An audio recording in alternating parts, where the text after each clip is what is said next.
malfunction. Need input. When restoring electronics, especially vintage electronics, the old saying less is more goes a far way. Let's take this KitchenAid for example. It is the olive color. It is a vintage unit, not a reproduction. It was part of this lot that we've been slowly working on. Now, you can see when we get close in here how dirty it is, if the camera would focus. See the, oil residue, and it's also probably sat for 30 years.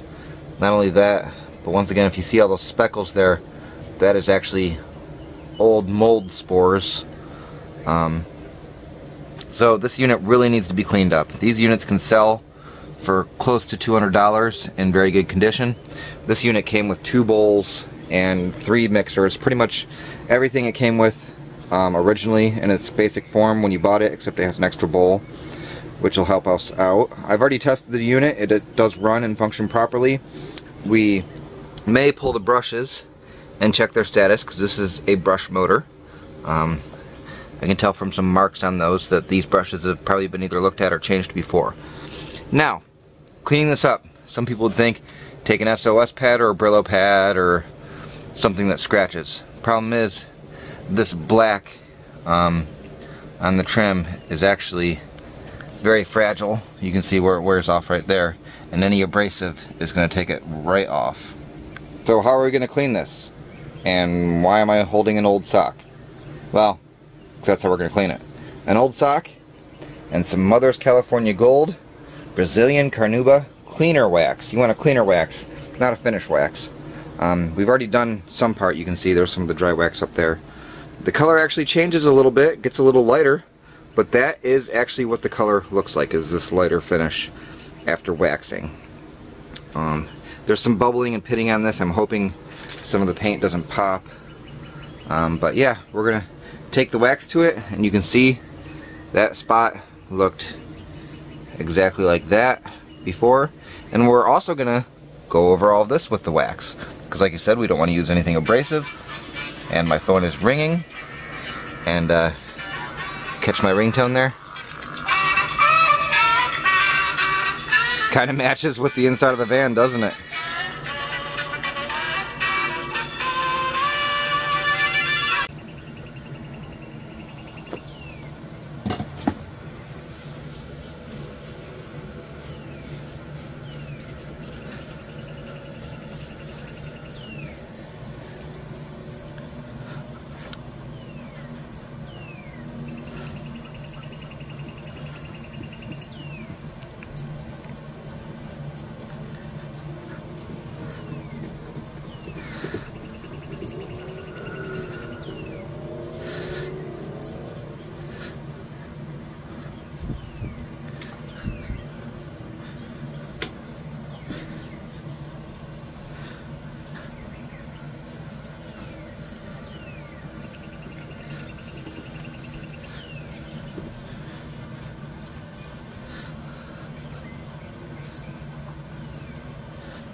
Soft cleaning waxes like this can even be used on plastics. You can see there just a little bit of buffing and not too much work, and magically the autofocus on our camera stops working. It's amazing. But you can see it's cleaned off those dead mold spores that were on there. Didn't really touch too much of that, but we didn't really put a lot of elbow grease into it. So we're going to go ahead and put the camera away and clean it out and see what we end up with. As you can see, it's actually cleaning up very well, including the accessories. So we're going to go ahead and finish this one at the shop instead of at home here, where we have the proper tools and equipment to service it and clean it up.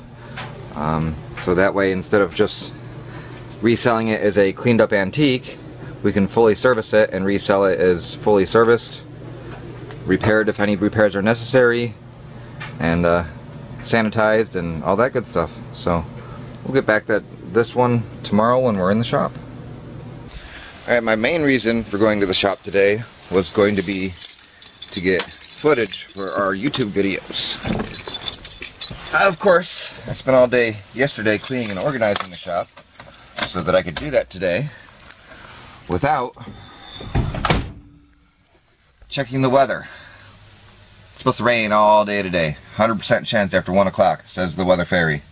So maybe it'll hold out till then. It's about 8:50 right now. I highly doubt it though. It looks like it wants to rain. Problem is, our shop is a flat steel roof.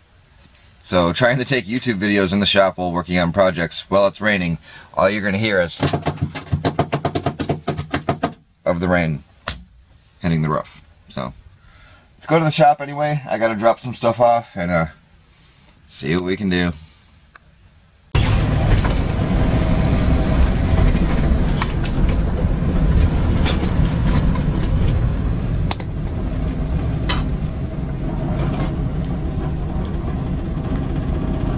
Yeah, see what I mean? Looks like it may be going north, but who knows? Still 100% chance of rain for today, so see what we can get done, I guess. I think I already said that. Let's see what we can get done! Oh! And, if you saw the new sign as we're pulling up, that is our new sign. It's a new sign, it's new. Thank you to Eye Candy Design of Ocala, Florida. They did a great job making our new sign. You can see it from the road. It's awesome. Got the cleaner on the bench. Let's go ahead and pull these out and see how bad they look. Always when you pull motor brushes, you want to keep them at the right sides they were from. Don't swap them side to side. And also try to keep them in the position they were in. Get the cap off. So once we get it like that, we are going to take a permanent marker, make a little mark on the housing so we know what side was facing up. Hey, those don't look too bad. Let's put it under the magnifier. Got it underneath our handy dandy magnifier here. It does not look bad at all. Does not have an insane crown to it, which means it was not run obsessively or run down. So it looks good. We're going to go ahead and use some ozone safe cleaning solution specifically made for magnetic heads. I use it for brushes. I also use it for tape players, VCRs, reel-to-reel, anything with a magnetic reed head or magnetic motor brushes. So we're going to go ahead and clean this one up, throw it back in, pull the other one, clean that one up, throw it back in as well. Alright, brush is all cleaned up, reinstalled properly. It ran fine before, but did have a slight electrical ozone smell to it. I'm sure there's a lot of oxidization in there. But isn't that beautiful?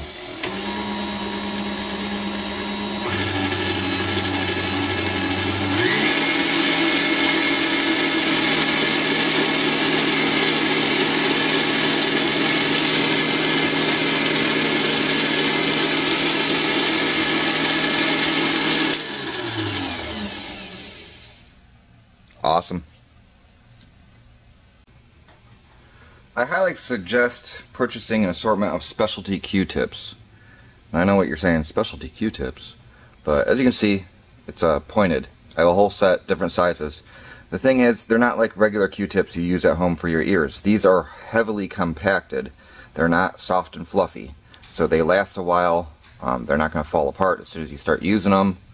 And believe me, these come in handy on a daily basis, and you can get them fairly cheap off eBay or any other local supplier, but they have saved me on many occasions getting into small cracks and crevices, even on circuit boards.